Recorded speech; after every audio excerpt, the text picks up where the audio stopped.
बहुत स्वागत व्यूअर्स, आप देख रहे हैं आपका प्रोग्राम कहानी कुर्सी की। बहुत स्वागत आप सभी का। देखिए, चुनाव के नतीजों के बाद अगला दिन है आज। एक तो बहुत सारे लोगों ने हमको मैसेज करके पूछा था, आप चुनाव के बाद ये कार्यक्रम नहीं करेंगे क्या, आप बंद मत कीजिएगा। बिल्कुल बंद नहीं करेंगे, प्रोग्राम चलता रहेगा। कॉफी पर कुरुक्षेत्र भी चलता रहेगा। एक बात ये आगे देखिए, कल से भारतीय जनता पार्टी के समर्थक वर्ग जितना है, कुछ खामोश हो गए हैं, कुछ बड़े दुख में हैं, कुछ थोड़ा सा उनको लग रहा है कि तो गलत हो गया। अलग अलग कारण खोजे जा रहे हैं। हम लोग भी कल से जो है इस मैंडेट को डिकोड करने की कोशिश कर रहे हैं। एक बात, दूसरी ओर इंडिया गठबंधन जो है, कांग्रेस पार्टी, राहुल गांधी गदगद है। हारे हैं चुनाव वो भी, लेकिन उनको ही लगता है कि चलो मोदी को तो नहीं आए ना 272, एक काम तो ये हमने कर दिया। अब ये मनमानी नहीं कर पाएंगे, चला के दिखाएं मोदी अब गठबंधन की सरकार कैसे होती है। इनको पता चल जाएगा आटे दाल का भाव क्या होता है। तो दोनों तरफ अपनी अपनी प्रॉब्लम्स, अपने अपने दावे अभी भी चल रहे हैं। अच्छा देखिए, अभी 292 स्क्रीन पर नंबर लगातार चलता रहता है। हाँ, 290 के पार एनडीए है और ये प्री पोल अलायंस है, तो जाहिर है कि भाई एनडीए की सरकार बनेगी। लेकिन कल राहुल गांधी ने इसको ओपन एंडेड छोड़ करके थोड़े और कयासबाजी को हवा दे दी कि नहीं, अभी देखिए, अभी हम लोग कल आज बैठक करेंगे शाम को, आज के दिन देखते हैं इंडिया गठबंधन चंद्रबाबू नायडू को, नीतीश कुमार को, इनको जो है रिझाने की कोशिश कैसे करेगा। संजय राउत महाराष्ट्र से कह रहे हैं कि हाँ, महाराष्ट्र में देखिए हमने रथ रोक दिया मोदी का, अब दिल्ली भी नहीं पहुंचने देंगे, सरकार नहीं बनाने देंगे किसी कीमत पर। उद्धव ठाकरे ने यह बोला, हम लोग बैठेंगे, बात करेंगे, अपना प्रधानमंत्री पद का उम्मीदवार देंगे, हम कोशिश करेंगे सरकार बनेगी। कहीं कोई स्कोप है क्या? इसकी बात आज कहानी कुर्सी की में करेंगे। तो पहले तो दो ये कैरेक्टर, नीतीश कुमार और चंद्रबाबू नायडू, जो दो सबसे प्रमुख सहयोगी हो गए। अब सारी निगाहें देश भर की इन दोनों के ऊपर है, ये लोग क्या करते हैं। मान लीजिए कल को कोई कांग्रेस पार्टी कहते हैं अच्छा हम आपको प्रधानमंत्री बना रहे हैं नीतीश कुमार, क्या करेंगे नीतीश कुमार? पलट तो नहीं जाएंगे। चंद्रबाबू नायडू को कुछ ऐसा ऑफर दे दिया जाए, वो क्या करेंगे? अच्छा, दोनों लोग ऐसे हैं जो पिछले 10-15 बरस में कई बार नरेंद्र मोदी से प्यार, नरेंद्र मोदी से नफरत, प्यार नफरत करते रहे हैं। तो इनका ऐसा नहीं है कि ये अचानक कुछ फैसला कर लें तो ये आउट ऑफ कैरेक्टर हो जाएंगे। नो, इनका कैरेक्टर यही है। अभी देखिए, यही चंद्रबाबू नायडू थे 2019 में, क्या क्या कहकर इन्होंने नाता तोड़ा था एनडीए से। यही सब बातें जो कांग्रेस पार्टी के नेता कहते हैं, ये चंद्रबाबू नायडू कहते थे। अब इस बार आखिरी पल में अलायंस किया और तीर चल गया तो चल गया। अब इस वक्त उन्होंने तो खैर बधाई संदेश दे दिया। नीतीश कुमार ने भी कोई बधाई संदेश भी नहीं लिखा है कि भाई मोदी जी आपकी जीत हुई, एनडीए की जीत हुई है, बिहार के अंदर एनडीए ने शानदार प्रदर्शन किया, इसके लिए आपको बधाई, कुछ नहीं।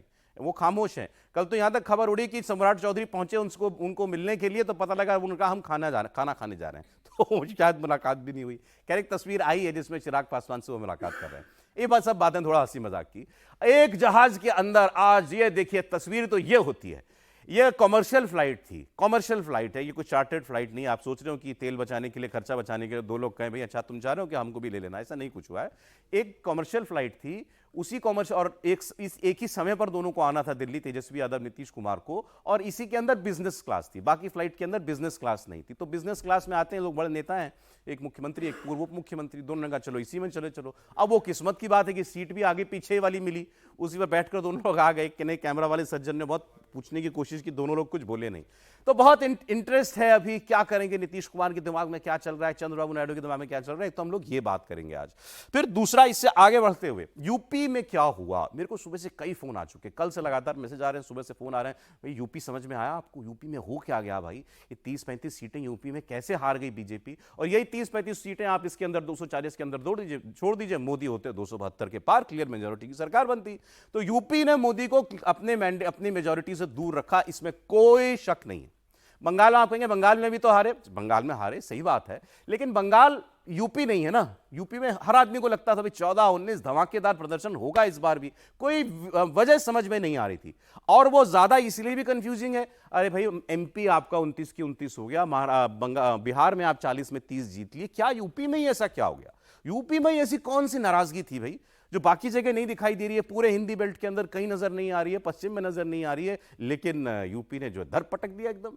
तो वो उसको भी हम लोग आज डिकोड करने की कोशिश करेंगे। इसमें योगी आदित्यनाथ, क्योंकि योगी मोदी की जोड़ी चलनी थी ना, नहीं चली, क्यों नहीं चली, तो इसमें योगी जी का जो इस चुनाव के अंदर रोल रहा है उसके बारे में बात करें। बहुत लोग कह रहे हैं योगी जी की चली नहीं, या योगी जी से पूछा ही नहीं, या योगी जी ने जो लोग कहे थे इनको लड़ा, वो लड़ाया ही नहीं इन लोगों ने। ऐसी बातें कहने वाले खुलकर आज बोल रहे हैं कि भाई योगी जी की चलते, योगी जी के कहे पर चलते आप, तो यूपी में यह हाल नहीं होता आपका। सुबह किसी का फोन आया, वरिष्ठ पत्रकार बोले भाई बनारस के अंदर देखिए कितनी नाराजगी हो गई। मैंने पूछा भाई नाराजगी किस बात की, तो वो बोले कि भाई इनके अंदर खाने बटी हुई थी भाजपा यूपी में। ऐसा तो पहले तो नहीं दिखाई दे रहा था। ऐसे कौन से ग्रुप बन गए थे अचानक, रातों रात तो बने नहीं होंगे, पहले से होगा। तो उसका इलाज क्यों नहीं किया अमित शाह जी ने, नरेंद्र मोदी जी ने, इसकी हम लोग बात करेंगे। फिर इसके आगे चलेंगे तो योगी आदित्य हम बात करेंगे अखिलेश यादव की। क्या कमाल किया अखिलेश यादव ने साहब, वाकई कमाल तो यही होता है जो उन्होंने किया। सिंगल हैंडेडली नरेंद्र मोदी को 272 से रोक दिया। ये जो चला ये तीर था या तुक्का, अखिलेश यादव ने जो किया ये कमाल था या हो गया, इसके बारे में हम लोग बात करेंगे। फिर आते चलेंगे और नेताओं को डिस्कस करते चलेंगे। हमारे साथ मेहमान सारे जुड़ गए। प्रोफेसर संगीत रागी जी, थोड़ा मुस्कुराइए सर। मुस्कुरा रहे हैं। सुनील चौहान के साहब हमारे साथ हैं, राहुल महाजन साहब हमारे साथ हैं, हर्षवर्धन त्रिपाठी जी रोज की तरह हमारे साथ हैं, और हमारी सीनियर कॉरेस्पॉन्डेंट, सीनियर रिपोर्टर हैं विजय लक्ष्मी जी हमारे साथ हैं। विजय लक्ष्मी ने आपको कहानी कुर्सी की प्रोग्राम एक दिन पहले गिनती से अपना और कांग्रेस का असेसमेंट दिया था, वो सही साबित हुआ। आपने हमको छेड़ा तो एक कहा, तुलसीदास जी ने कहा, कोई नृप होए हमें क्या हानि, चेरी छोड़ न होई ब्रानी। तो हम हर्षवर्धन जी पत्रकार, ये सब जो, बाकी मैं बुद्धिजीवी वर्ग से आता हूँ, ये पत्रकार वर्ग से आते हैं, ये भी बुद्धि। तो मैंने 5-7 दिन पहले एक लाइन लिखी थी जी, उसको सुना दे रहा हूँ, यहीं से शुरुआत करता हूँ। कल चुनाव का रस्म खत्म होगा, हम अपने अपने घर में होंगे। ये मान करके ये चला था कि भारतीय जनता पार्टी जो है वो सत्ता बना लेगी।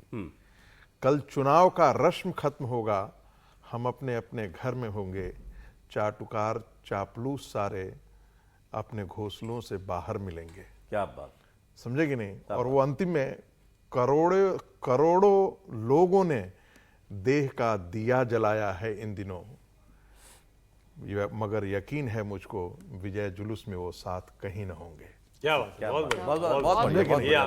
तो करोड़ों लोगों ने ऐसा किया है जयकारा लगाते हुए। कल वही मिलते हैं जो जिनको शहद चाटनी होती है, ठीक है? सच बोलने की कीमत बहुत बड़ी चुकानी पड़ती है। हमको तो बोला भी जाता है मत बोल तू, तो मत बोलो, लेकिन मैं बोलूंगा जरूर। अरे ठीक, अब तो बोलना, आप बोल ही रहे थे। देखिए, अंदाजा, असेसमेंट, अनुमान बहुत सारे लोगों के धराशायी हुए हैं, तो इसको स्वीकार करने में तो कोई गुरेज है नहीं, करना ही चाहिए। वैसे त्रिपाठी जी से मैं कहता, सर त्रिपाठी जी, वो स्क्रीन पर 340 चलना था क्या? नहीं, देखिए है क्या ना कि ये जो नंबर्स हैं, अच्छा एक चीज मैं कहूं, गलती से तो नहीं 240 नहीं, वही मैं कह रहा हूं, गलती से हुआ, वही आपने ठीक कहा, वही मैं बताता हूं। गलती किसकी? सारे एग्जिट पोल सही साबित हुए। जितने एग्जिट पोल्स हैं वो एकदम सही साबित हुए। वो चुनाव की दिशा पकड़ रहे थे, चुनाव में क्या माहौल है, क्या मोमेंटम है, वो पकड़ रहे थे। अब भारतीय जनता पार्टी के भीतर की कमजोरी का, उनकी गड़बड़ियों का कोई सर्वे, कोई एग्जिट पोल नहीं कर रहा था। और मैं जानता हूं कि आप ये स्वीकार नहीं करेंगे, नो। लेकिन जरा आप सोचिए कि अगर ये लहर नहीं होती, मैं इसको बड़ी गंभीरता से कह रहा हूं, और अच्छे से रात भर सो जाने के बाद, अच्छे से सारी समीक्षा कर लेने के बाद और अच्छे से देख लेने के बाद, भारतीय जनता पार्टी उड़ीसा में अकेले पूर्ण बहुमत की सरकार बनाएगी। अगर ये भारतीय जनता पार्टी हिंदुत्व का वोट नहीं होता, नरेंद्र मोदी का वोट नहीं होता, वो लहर नहीं होती, तो ये संभव था क्या? अगर संविधान सब जगह चलता, उत्तर प्रदेश के एक वर्ग में चला है, लेकिन उसके पीछे बड़ी वजह यह कि भारतीय जनता पार्टी के भी रणनीतिकारों को लगा कि हम जाति जाति बैठा के कर लेंगे। जाति कभी भारतीय जनता पार्टी का स्ट्रांग होल्ड नहीं था, उनकी पिच नहीं थी, वो अपनी पिच छोड़कर दूसरे की पिच पर गए, इसलिए आपको ये नंबर दिख रहा है। सर मैं बताऊं आपको, देखिए मुझे नहीं पता, आप ज्यादा बड़े विश्लेषक हैं, लेकिन यही जो है 14-19 में कहते थे, ये वाला भ्रम नहीं पालना हम लोग। कोई बात नहीं, मतलब 14 में यही कहा जाता था ना, अमित शाह जी ने देखिए सारे जातियों को समेट दिया, सारी जाति एक हो गई भाई ये, और 17 में यही किया, 22 में यही किया, तो ये क्यों नहीं कर पाए 24 के अंदर? बहुत अच्छी बात आपने कही। 13 में जब वो आए तो अमित शाह जिन जातियों का प्रतिनिधित्व नहीं था उनको प्रतिनिधि बनाया। लेकिन अगर आपको अपनी पार्टी का सांसद, विधायक वो उस जाति का नेता नहीं बन पा रहा है, और अंत में जो भारतीय जनता पार्टी को, उसी पार्टी में रहते हुए सवर्णों को, उसी पार्टी में रहते हुए पिछड़ी में भी दूसरी जाति को गाली देता है, उसी को अपना नेता मानना पड़ता है, तो ये स्ट्रेटेजिकली। वैसे मैंने सोचा था यूपी को हम लोग 2 बजे डिस्कस करेंगे, आराम से डिटेल में डिस्कस करेंगे। मैं अभी तो पहले जो सरकार बन रही है, लेकिन हाँ, ये मैं स्वीकार करता हूं, मैं एग्जिट पोल तो जो सर्वे करते हैं करेंगे। मेरा अपना असेसमेंट उत्तर प्रदेश के बारे में इतना गलत हो जाएगा, ये मेरी कल्पना में नहीं था और आज तक नहीं हुआ था, मैं ये स्वीकार करता। नहीं, ठीक बात है, अच्छी बात है, करना ही चाहिए, किसी भी सभ्य व्यक्ति को यही करना चाहिए। और एग्जिट पोल वाले भी यही कर रहे हैं, कल तो एक रो भी दिए खैर ऐसी भी कोई बड़ी बात नहीं थी, हो गई, गलती हो गई। अब कांग्रेस पार्टी वाले तो सुनाएंगे, विपक्ष वाले तो सुनाएंगे। खैर अभी जरा हम जो अभी की तस्वीर उस पर बात कर लेते हैं, फिर ये माइक्रो असेसमेंट अंदर जाकर के क्या हुआ खासकर यूपी में, उस पर हम लोग बात करेंगे। पहले वही तस्वीर चला दीजिए जरा, नीतीश कुमार वाली तस्वीर चला दीजिए जरा। अब कुछ खेला बाकी है या हो गया जो होना था? भाई सरकार मोदी जी बनाएंगे, मोदी जी तीसरी बार प्रधानमंत्री बनेंगे, नो इफ नो बट। किसी को कांग्रेस पार्टी को 6 बजे मीटिंग करनी हो तो 9 बजे तक करते रहे, उससे कुछ होने जाना नहीं है। विजय लक्ष्मी बताइए, क्या ऑपोजिशन कांग्रेस सीरियस है कि प्रयास किया जाए कि मोदी सब प्रधानमंत्री ना बने? देखिए सौरभ, सीरियस तो है, वरना कल ही कांग्रेस पार्टी कह देती। प्रेस कॉन्फ्रेंस में 4 बार घुमा घुमा के 4 पत्रकारों ने यही सवाल खरगे जी से पूछा, यही सवाल राहुल गांधी से पूछा कि क्या आप विपक्ष में बैठेंगे या सत्ता पक्ष की दावेदारी भी आप करेंगे। और बार बार सवाल आया कि हम एक कोएलिशन का पार्टनर हैं, हम अपने कोएलिशन पार्टनर्स से डिस्कस करेंगे और फिर उसके बाद हम कोई फैसला लेंगे। अब देखिए स्टालिन दिल्ली आ रहे हैं, तेजस्वी दिल्ली आ गए हैं, तमाम जो कोएलिशन के बड़े पार्टनर्स हैं उनको दिल्ली बुला लिया गया है। तो कहीं ना कहीं मुझे लगता है कि ये बाद में हो जाए कि भाई एक अपॉर्चुनिटी थी, उसको आपने अवेल नहीं किया, तो इंडिया अलायंस के लोग बैठेंगे। लेकिन क्या है, कोई उस पर होमवर्क है? 40 सीट चाहिए भाई, आप 234 पर इंडिया गठबंधन, आपको 40 लोग चाहिए। और उसमें 2 है ना, चंद्रबाबू नायडू हैं और नीतीश कुमार हैं। अगर ये आ जाते हैं तो उनको लगता है कि बाकी तो 27 बनेगा, 28 के करीब 28 बनेगा। उसके बाद उनको लगता है कि अदर्स हैं, कुछ और लोगों को वो जोड़ लेते हैं। शरद पवार का जैसे कहा जाता है, कुछ लोगों के निजी रिश्ते अच्छे हैं, जैसे शरद पवार का चंद्रबाबू नायडू से भी रिश्ता अच्छा है, नीतीश कुमार से भी उनके रिश्ते अच्छे हैं, रेवंत रेड्डी हैं चंद्रबाबू नायडू से, उनके रिश्ते अच्छे हैं। तो क्या फॉर्मल लेवल पे मुझे लगता है कोई डिस्कशन तो जरूर हुआ होगा, इनफॉर्मल लेवल पर कोई बातचीत तो जरूर हुई होगी। लेकिन बीजेपी भी इधर से कुछ ना कुछ ऑफर तो इन तमाम लोगों को करेगी। ऐसे में इंडिया अलायंस में आकर के इनको क्या ऐसा मिल जाएगा, एक्सेप्ट कि भाई आप किसी को बोल दें कि हम आपको प्राइम मिनिस्टर ही बना देंगे और फिर उसके बाद सारा अंक गणित एकदम सही बैठ जाए, तो कोई यहां तक जा सकती है कांग्रेस?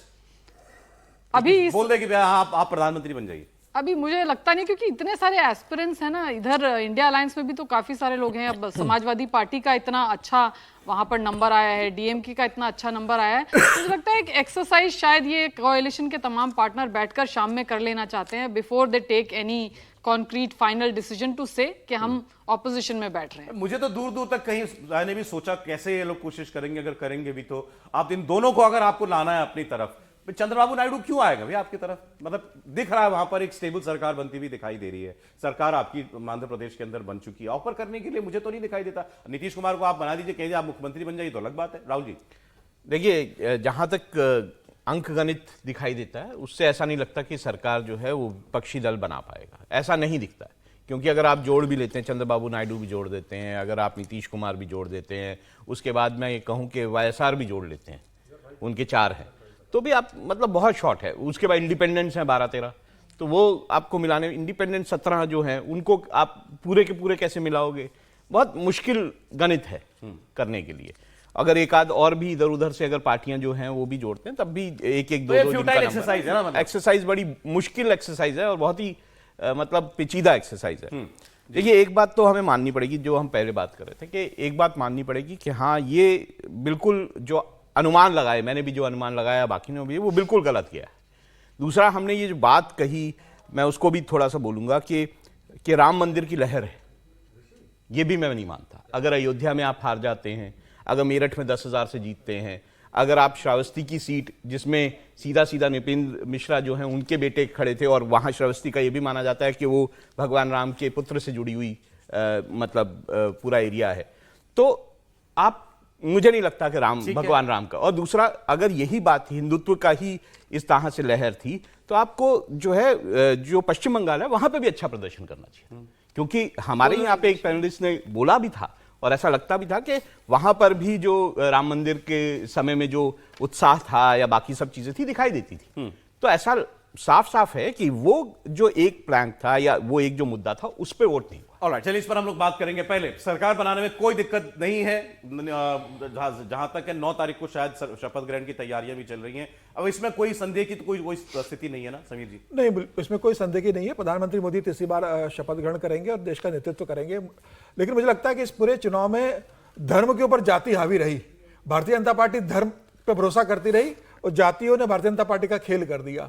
और यहां तक हुआ कि क्षेत्रीय क्षेत्र पर जो जिस जाति का बड़ा नेता था उसकी बात तक नहीं मानी गई।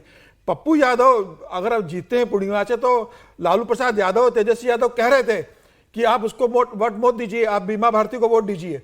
उसके बाद पूरा यादव वोट पप्पू यादव के साथ खड़ा हो गया, वो जीत गए। औरंगाबाद में भारतीय जनता पार्टी के अखिलेश सिंह हार गए, राजपूत उम्मीदवार हार गए, पूरे कुशवाहा वोट एक तरफ चले गए भारतीय जनता पार्टी के। तो इस बार जहां पर जो जाति का दिखा, आप राजस्थान का परिणाम देखें, राजस्थान के अंदर पूरा जाति का समीकरण हिसाब से वोट हुआ है। चूरू में अगर राहुल कस्बा जीत रहे हैं तो वहां पूरा का पूरा ठाकुर बनाम जाट का चुनाव बन गया था एक तरफा। तो जातियों ने इस बार बहुत बड़ी भूमिका निभाई है। मुझे लग रहा है भारतीय जनता पार्टी जातिगत समीकरण को साधने में विफल रही है। एक कारण बड़ा ये रहा है, और जातियों ने एक बड़ी भूमिका इस पूरे चुनाव के अंदर निभाई है। उत्तर प्रदेश जरूर एक ऐसा रहा है कि जहां भारतीय जनता पार्टी बहुत बुरी तरीके से मतलब मात खाई है। महाराष्ट्र भी ऐसा रहा जहां भारतीय जनता पार्टी इतनी बड़ी ताकत, जाति चली धर्म नहीं चला, वो हिंदुत्व वाला एजेंडा जो है कामयाब नहीं हुआ। तो नंबर साफ बता रहे हैं। एक चीज लोग कल से कह रहे हैं कि भाई मोदी जी तीसरे टर्म में, लेकिन पहले 2 टर्म की तरह रह पाएंगे क्या? अभी इस टर्म में देखिए 2 बड़े वादे किए हुए हैं, यूसीसी लाएंगे, 1 नेशन 1 इलेक्शन करेंगे। मुमकिन है क्या प्रोफेसर साहब उसी तरीके से चलना, उसी दमखम के साथ चलना? देखिए, कहाँ से शुरुआत करूँगा मुझे समझ में नहीं आ रहा है, लेकिन सामान्यतः ये तो देखने में साफ लग रहा है कि अभी भारतीय जनता पार्टी को कोई दिक्कत नहीं होगी। क्या भारतीय जनता पार्टी के अंदर अपनी तलवारें निकलेंगी? क्या लोग एक दूसरे पर तलवार निकालेंगे, तलवारबाजी करेंगे? मुझे उससे ज़्यादा खतरा नहीं लग रहा है। मुझे चंद्रबाबू नायडू से खतरा नहीं दिखता है, क्योंकि चंद्रबाबू नायडू अपनी ज़मीन वहाँ पर बचाने की कोशिश करेंगे। और चंद्रबाबू नायडू को बहुत सम्मान के साथ नरेंद्र मोदी ने एनडीए में लाया, बहुत सम्मान के साथ। आप उनका कल से एक वीडियो वायरल हो रहा है, दोनों एक दूसरे को नमस्कार कर नमस्कार नहीं, चंद्रबाबू नायडू बैठ नहीं रहे थे तो खींच करके प्रधानमंत्री ने उनको कुर्सी पर बिठाया। जैसे आपको याद होगा कि एक बार योगी जी के साथ है, नीतीश कुमार के साथ, नीतीश कुमार जी का निश्चित तौर पर प्रधानमंत्री जी के साथ आज का नहीं, बहुत पहले से आंकड़ा रहा है, एक दूसरे के विरोध करने का रहा है। लेकिन फिर भी प्रधानमंत्री जी ने गरिमा दिखाई है नीतीश जी के साथ। अब ये देखना है कि नीतीश बाबू वो उसको कायम रखते हैं या फिर से चले जाते हैं किसी और चाल में। आपको उस पर डाउट है? देखिए, डाउट मैं इसलिए नहीं कहता हूँ, महाभारत में एक जगह लिखा है, भीष्म युधिष्ठिर से कहते हैं, राजा को किसी पर विश्वास नहीं करना चाहिए, जो उसका सबसे करीबी है उस पर भी विश्वास नहीं करना चाहिए। तो मैं तो उसी चाणक्य उसी परंपरा का आदमी हूं। राजा को हम भी बहुत विश्वास करते हैं, लेकिन नरेंद्र मोदी को अपने आप को सचेत करके जरूर रखना चाहिए। इसलिए क्योंकि कई बार नीतीश जी ने ऐसा काम किया है। मैं भी फिर भी यदि मैं एक आंकड़ा ये भी बता दूं कि यदि नीतीश जी भी साथ नहीं आते हैं, टीडीपी भी साथ नहीं आती है, और बाकी जो गठबंधन के साथी हैं उसमें यदि एक वाईएसआर जुड़ जाती है, तब भी भारतीय जनता पार्टी 272 के आंकड़े के आसपास, 272 आंकड़े के एनडीए जो है वो पार कर जाती है। मुझे अभी के समय में कहीं पर नहीं दिखता है कि चंद्रबाबू नायडू कम से कम छोड़ने वाले हैं नरेंद्र मोदी को। एक बात तो बहुत साफ है, एक कहा जा रहा था कि आंध्र प्रदेश में जो मुस्लिम वोट बैंक है बीजेपी के आने के साथ से छिटक गया है। यदि ऐसी बात होती तो भारतीय जनता पार्टी के साथ गठबंधन में इतना बड़ा मैंडेट टीडीपी को भी नहीं एहसास था। ये मैं इसलिए कह रहा हूं कि मैं बहुत करीबी लोगों के साथ बैठता हूं टीडीपी के, और उस आधार पर मैं कह रहा हूं कि उनको भी एक चीज का नहीं पता था कि ये हम ला रहे हैं मैंडेट ला, और ये बहुत बड़ा मैंडेट है टीडीपी के लिए। आप सोच सकते हैं कि टीडीपी को खत्म करने के लिए वाईएसआर ने कुछ भी नहीं छोड़ा। क्लियर, आपने एक बात कर दी, एनडीए की सरकार पर कहीं कोई खतरा नहीं। मुझे अभी तो नहीं दिख रहा है कहीं कोई। मेरा सवाल ये था कि मोदी जी लेकिन ने जो वादे किए थे और कहा कि कल भी कहा उन्होंने, देखिए अपना जो बीजेपी कार्यकर्ताओं के बीच में जो उन्होंने भाषण दिया, सौरभ जी कहा कि ये मैंडेट हम बड़े फैसले लेने के लिए सौरभ जी, वो होगा कि नहीं होगा? सौरभ जी देखिए, ब्रेक भी लेना है सर मुझे। सौरभ जी देखिए, नेतृत्व की कसौटी यही होती है कि क्राइसिस में कैसे आप आते हैं। कल ये सारे टेलीविजन मीडिया कयास लगा रहे थे कि क्या प्रधानमंत्री आज फिर दफ्तर आएंगे या नहीं, और दफ्तर आए और उसमें जिस प्रकार से उन्होंने संदेश दिया वो एक बहुत बड़ा था, इलेक्ट्रीफाइंग था। और मुझे ऐसा लगता है कि कुछ वक्त लगेगा, लेकिन नरेंद्र मोदी अपने फैसले को कमजोर नहीं करेंगे। चलिए।